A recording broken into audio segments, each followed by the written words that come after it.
je me suis fait violence.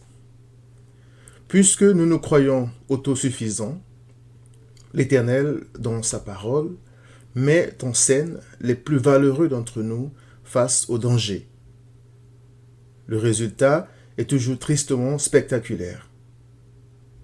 La peur s'empare de l'homme, il oublie qu'il est une créature et qu'il devrait compter sur son Créateur, même si la mort est à 2 doigts de l'emporter. Au lieu d'invoquer l'Éternel, comme sa fragile constitution le demande, il se fait violence et fait toujours le contraire. Comme tous les récits de la Bible, ainsi que celui de ma propre vie, l'exemple du roi Saül a un seul but: abaisser l'homme et glorifier Christ. Jean 3, verset 30. Le roi Saül venait de remporter une bataille contre les Philistins avec 3000 soldats. C'était la joie et on célébrait le roi. Mais furieux, les Philistins étaient prêts à lancer une nouvelle offensive. Il est écrit: les Philistins s'assemblèrent pour combattre Israël. Ils avaient 1000 chars et 6000 cavaliers, et ce peuple était innombrable, comme le sable qui est sur le bord de la mer. Ils vinrent camper à Micmar, à l'orient de Beth-Aven. 1 Samuel 13, verset 5. Nous lisons ensuite que les hommes d'Israël se virent à l'extrémité, car ils étaient serrés de près, et ils se cachèrent dans les cavernes, dans les buissons, dans les rochers, dans les tours et dans les citernes. Il y eut aussi des Hébreux qui passèrent le Jourdain pour aller au pays de Gad et de Galad. Saül était encore à Gilgal, et tout le peuple qui se trouvait auprès de lui tremblait. 1 Samuel 13, 6 à 7.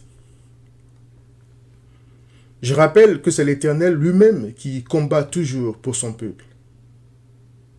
Face à une grande et puissante armée de soldats amoréens, par exemple, l'Éternel avait dit à Josué: « Ne les crains point, car je les livre en tes mains, et aucun d'eux ne tiendra devant toi. » Josué 10, verset 8.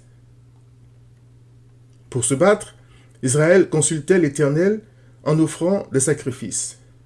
Puis l'Éternel leur disait s'il fallait lancer l'assaut ou pas. En général, c'est le prophète qui offrait l'holocauste, et c'est par lui que l'Éternel donnait le feu vert. Mais contre la multitude de Philistins, ce jour-là, Samuel, le prophète, tardait. Saül attendit 7 jours. Il est écrit: il attendit 7 jours, selon le terme fixé par Samuel. Mais Samuel n'arrivait pas à Gilgal, et le peuple se dispersait loin de Saül. Alors Saül dit: amenez-moi l'holocauste et les sacrifices d'action de grâce. Et il offrit l'holocauste. 1 Samuel 13, 8 à 9.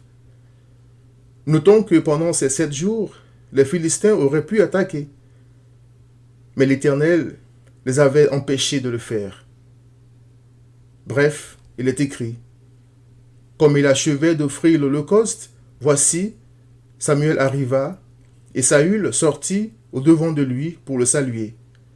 Samuel dit: qu'as-tu fait? Saül répondit: lorsque j'ai vu que le peuple se dispersait loin de moi, que tu n'arrivais pas au terme fixé, et que les Philistins étaient assemblés à Micmar, je me suis dit: les Philistins vont descendre contre moi à Gilgal, et je n'ai pas imploré l'Éternel. C'est alors que je me suis fait violence et que j'ai offert l'holocauste. Samuel dit à Saül: tu as agi en insensé. Tu n'as pas observé le commandement que l'Éternel, ton Dieu, t'avait donné. 1 Samuel 13, 10 à 13. Samuel dit à Saül: l'Éternel s'est choisi un homme selon son cœur, et l'Éternel l'a destiné à être le chef de son peuple parce que tu n'as pas observé ce que l'Éternel t'avait commandé. 1 Samuel 13, verset 14. C'était un test et Saül avait lamentablement échoué. Il avait pris son destin en main au lieu de se confier à l'Éternel. Même s'il n'était resté qu'un seul soldat, l'Éternel n'aurait-il pas pu sauver le roi qu'il avait lui-même choisi, ainsi que son peuple, comme il avait déjà fait?